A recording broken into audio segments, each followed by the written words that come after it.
Hey guys, what is going on today? Well, today we've got a legitimate issue with our Duramax, so I am going to pull it in the shop and work on it. And basically what's going on is that the starter is going out in one fashion or another. Sometimes it'll just randomly, I got to throw the new one up here. Sometimes it'll just randomly click, and but then next go around it'll turn right over. So posted something out on the LB7 Duramax Owners of America webpage, and everybody's saying, hey man, it's your starter, you just need to replace it. So I'm gonna make a video for you guys today on how to do that. I'm also gonna leave a link down below to the original AC Delco starter that's on Amazon. Now guys, if you're replacing starters, and I've known this for a while, and it's not just for a Duramax, it's for any vehicle. If you're gonna replace the starter, go ahead, get a brand new one. OEM is usually best option. I know a lot of folks that buy those remans, they just don't last long and they're not happy with them. And heck, the AC Delco was 155 bucks. A lot cheaper than a lot of local parts stores that I shopped at. So let's go ahead and wheel this guy in here and get started.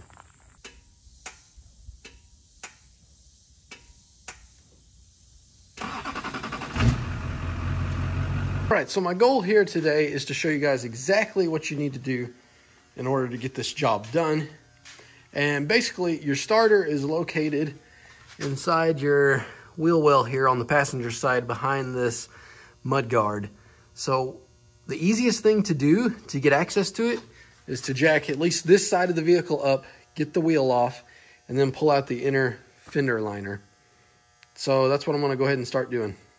Okay, so with the wheel off, what you're gonna see running around the perimeter is you're gonna see these little plastic retaining pins. Basically, if you pry the center out, like you see here, if you'll pry the center out, you can see mine are kind of used because how I take them out to change my fuel filter. You pry the center up, and then you can just basically pull them out.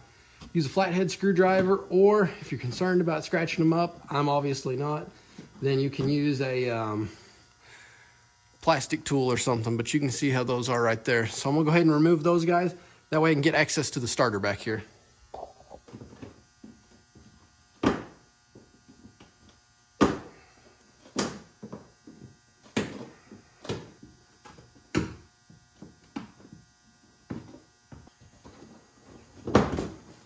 Now you can see I can pull this guy back far enough and out of the way that we can access our starter.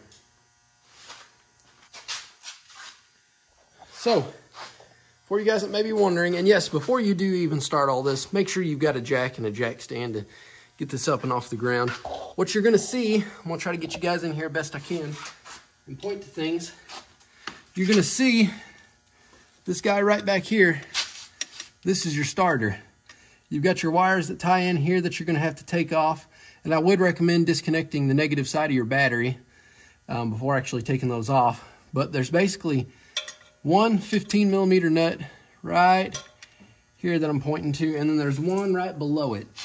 So that's all that holds this on. But what makes this a pain in the rear is the fact that right here, to actually get it out, you got to unbolt the exhaust. And it's a little bit of a nightmare.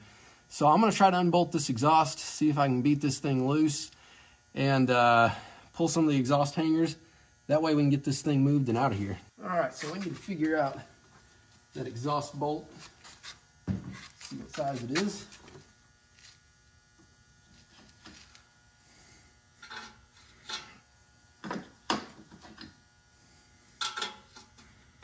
It looks like that dude's an 11mm.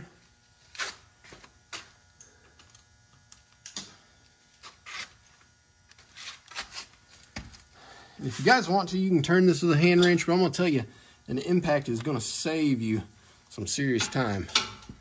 You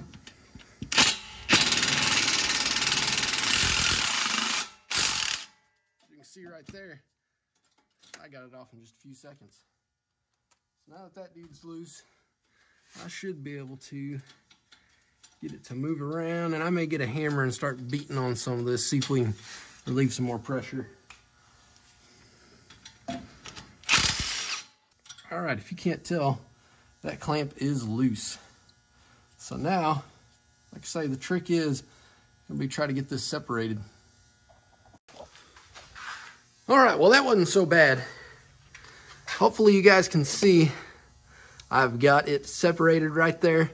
And the trick was, I'm gonna climb under the truck with you. All right, you're gonna see here, this first exhaust hanger that's just a little ways up from the cross member. I kind of popped it loose out of its little retainer there. And then I just held on to the exhaust, pulled myself up, and it pulled out right about there. So now that that's out, I think we're free to change our starter. Now, as I mentioned to you guys before, if you haven't already, go ahead and disconnect those negative terminals on your battery. I have not yet. So negative on this guy, take that off. And negative off on this guy. I couldn't tell you what size. I think it's an 8 or 9 millimeter.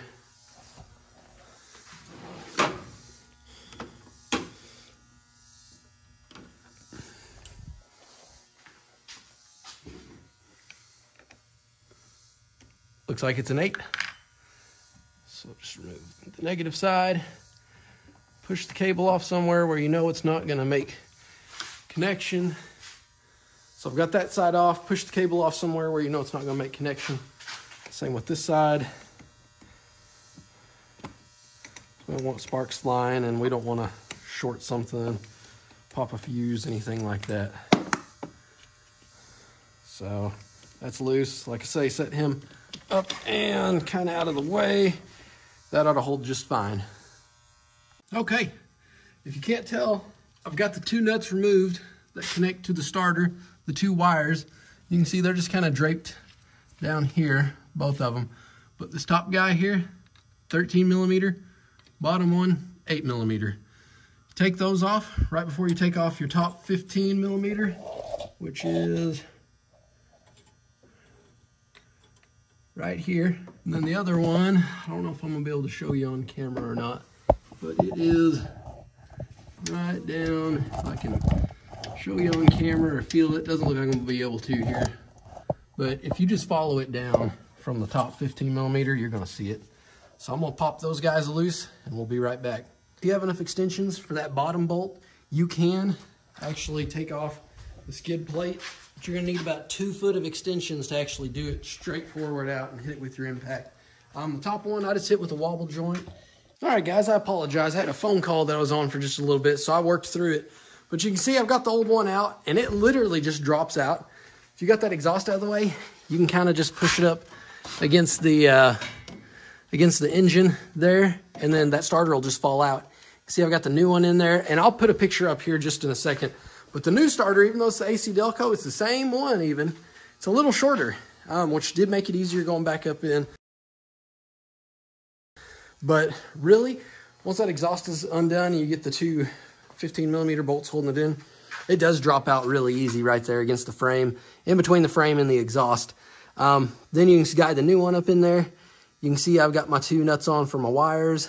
I've got the top bolt in. It needs cranked down. It's just hand tight. Same with the bottom. I was going to show you that bottom bolt. What I ended up doing for it, if I can crawl under the truck here, is I had several extensions. And I came up right here. And I've just got it sitting right here with several extensions. No wobble joint. It'll shoot straight. At first I took the skid plate off. And you could even come further out if you want more room to work here by the skid plate. But this worked for me. So I'm going to go ahead and crank her tight down. But I did want to leave the ratcheting. I did want to leave the ratchet with extensions up there so you guys knew exactly where I landed. I'm going to go ahead and tighten everything down and start buttoning things together. All right, with the new starter on, I'll let you guys see how it starts up now.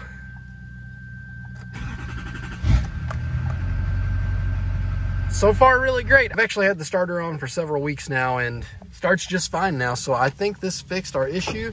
It sounds a lot stronger when starting too and seems to turn over a little quicker. So I really think that that was our fix right there, guys. So if you enjoyed this video, definitely leave a thumbs up on it. If you think it might help out some of your buddies on replacing their starter on these old classic Duramaxes, then definitely share it with them. All right, guys, until the next video, take care.